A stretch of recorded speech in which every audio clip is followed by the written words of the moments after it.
देखिए, बहुत सार रूप में कह रहा हूं कि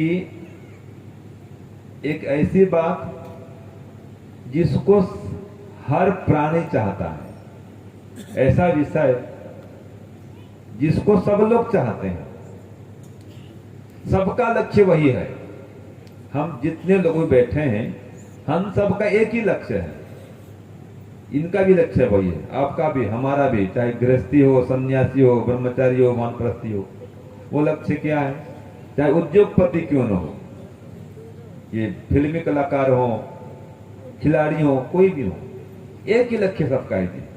इसमें कोई मजा नहीं करता। और वो लक्ष्य केवल भारत का नहीं, चाइनीज हो, जापानीज हो, रशियन हो, फ्रेंच हो, कोई भी व्यक्ति हो, एक ही लक्ष्य सबका। वो लक्ष्य क्या है? क्या है जी? सभी दुखों से छूटना। बताओ, सब चाहते नहीं चाहते हैं?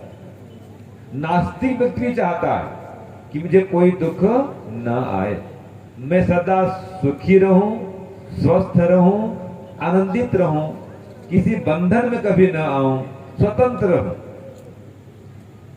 हर जीवात्मा की ये इच्छा है, लेकिन केवल इच्छा से कोई बात बनती नहीं है। इसके लिए प्रार्थना भी चाहिए और पुरुषार्थ भी चाहिए। तो देखिए, ये मानव जीवन में ही संभव है। ईश्वर की उपासना, ईश्वर से प्रार्थना करें हम, ये केवल हम ही कर सकते हैं और कोई पशु पक्षी नहीं कर सकता। और अगर मानव चोला पाकर के भी ये काम नहीं किए तो क्या किए जी? यज्ञ और कोई पशु पक्षी कर सकता है क्या? बताओ मुझे। ये बंदर, भालू, वनमानुष ये हवन कर सकते हैं? नहीं कर सकते। ईश्वर का ध्यान कर सकते हैं? नहीं कर सकते। वेद पढ़ सकते हैं क्या? नहीं पढ़ सकते। और हम पढ़ सकते हैं, और हम पढ़ सकते हैं फिर भी नहीं पढ़ रहे हैं, तो बताओ उनमें और हमारे में क्या अंतर रहा जी? ये धंधा व्यापार करना किस लिए है? आवश्यकताओं की पूर्ति के लिए है, परिवार के पालन पोषण के लिए है ना, दुखों से छूटने के लिए है। लेकिन क्या केवल धन से कोई व्यक्ति दुख से छूट सकता है? रतन टाटा जी कितने बड़े धनवान थे, धार्मिक थे, उदार थे, दानी थे। क्या भी है संसार में? नहीं है। और भी बड़े बड़े उदाहरण दे दिया मैंने। तो हम भी नहीं रहेंगे। जब नहीं रहेंगे तो क्या लेके जाएंगे जी? जो दिए रहेंगे वही लेकर के जाएंगे। तो इसलिए धर्म काम में मुक्त हस्त से सहयोग करना चाहिए।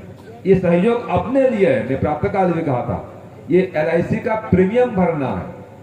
तो जो प्रीमियम भरा होता है उसको ही मिलता है वापस उस कंपनी से। तो परमात्मा की LIC कंपनी सबसे बड़ी कंपनी है। वो जीवन के साथ में भी है, जीवन के बाद में भी है। लेकिन प्रीमियम भरें तो दान पुण्य करें, ईश्वर की उपासना करें और अंतिम लक्ष्य को प्राप्त करें, जिसको वेद भी कहता है कि सब भी दुख से छूटना है, उस परमात्मा को जाने, उसको माने, जिसका मुख्य नाम ओम है। एक ओम नाम में सारे नाम आ जाते हैं। तो मैं क्या कहूं, ईश्वर स्वयं कहते हैं। क्या कहते हैं? देखो, वेदाहमेतम पुरुषं महंतम, वेदाहमेतम पुरुषं महंतम, आदित्यवर्णं तमसः परस्तात्, तमेव विदित्वा अतिमृत्युमेति,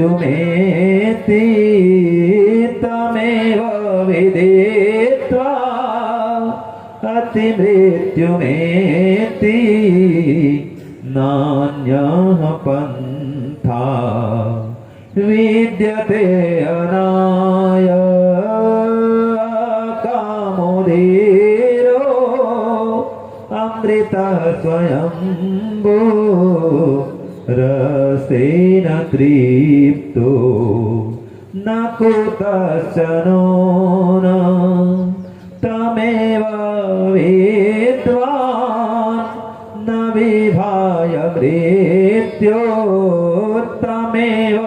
वेद्वान् न विभाय मृत्यो आत्मानं धीरम् अजरं युवानम् आत्मानं धीरम् अजरं युवानम्। इन दोनों मंत्रों का सार लगभग एक ही है। इन दोनों मंत्र में यही कहा गया है कि जब तक हम उस परमात्मा को नहीं जानेंगे समस्त दुखों से छूट नहीं पाएंगे। तो इसलिए वेदाहमेतम पुरुषम महांतम, हम उस परम पिता परमात्मा को जाने और सभी दुखों से छूट जाए। क्यों? क्योंकि विद्वान गण योगी गण छूट चुके हैं। तम एव विद्वान अति मृत्यु में थी, उसको जानने वाले जो योगी विद्वान होते हैं ये जन्म और मरण के दुख से छूट चुके हैं, छूट जाते हैं। तो परमपिता परमात्मा कैसा है? आदित्य वर्णम, प्रकाश स्वरूप, ज्ञान स्वरूप है, सर्वत्र व्याप्त है, जिसका मुख्य नाम क्या है? ओम। तो सज्जनों, माताओं, बहनों, आप धन खूब कमाएं, कोई मना नहीं, क्योंकि धन साधन है। लेकिन धन के साथ साथ में जो साधन है उस साधन को बढ़ाने के साथ साथ में साधना भी बढ़ाएं, धन भी बढ़ाएं, धर्म भी बढ़ाएं और अगले जन्म में फिर पाएं, ब्याज सहित पाएं। तो धन भी कमाएं, धर्म भी कमाएं, साधन भी बढ़ाएं, साधना भी बढ़ाएं, कुछ स्वाध्याय भी करें। अपने बिस्तर में ही जहां सोते हैं बेडरूम में एक पुस्तक रखे रहे, वेद रखें और अच्छी बात है। नहीं तो कोई भी दर्शन, उपनिषद, आध्यात्मिक पुस्तक दिन में एक पेज पढ़ लें, दोपहर को आराम समय, रात्रि को सोने के पहले, आपका जीवन निरंतर उन्नति प्रगति की ओर बढ़ेगा। तो बस हमारा उद्देश्य यही था कि हम अपने जीवन में सुख शांति समृद्धि प्राप्त करें, समस्त दुखों से निवृत्ति प्राप्त करें। तो इसके लिए योग, यज्ञ और वेद का स्वाध्याय, ये तीन आधार हैं। जैसे कि पहले जमाने में माताएं बहनें चक्की पीसती थी ना, गेहूं पीसना हो, आटा पीसना बोलते हैं, तो जो कील के पास में दाना होता है जी वो नहीं पीसता, बाकी सब दाने पीस जाते हैं। तो यज्ञ, योग और वेद ये क्या है? कील है। ये तीनों कील हैं, इनसे चिपके रहेंगे, इनसे जुड़े रहेंगे, इनके निकट रहेंगे तो संसार के दुख से पीसने से बच जाएंगे। प्रतिकूलता आएगी, बाधाएं आएंगी, हम घबराएंगे नहीं अगर इन तीनों से जुड़े रहेंगे।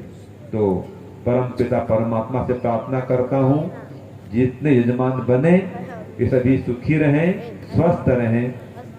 जितने अतिथि आए हैं वे भी सुखी रहें, स्वस्थ रहें।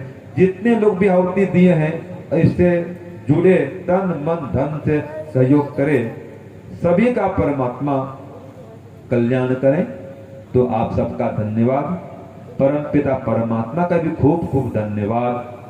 और ये जो भूमि दाता हमारे हैं, जिस भूमि पर बैठकर हवन के, इस भूमि दाता का भी धन्यवाद।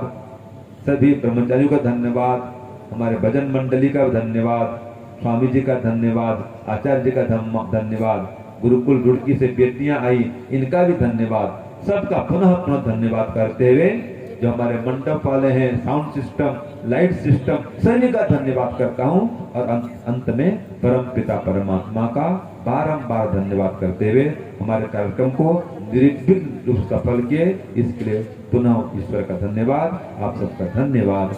ओम शांति, ओम शांति।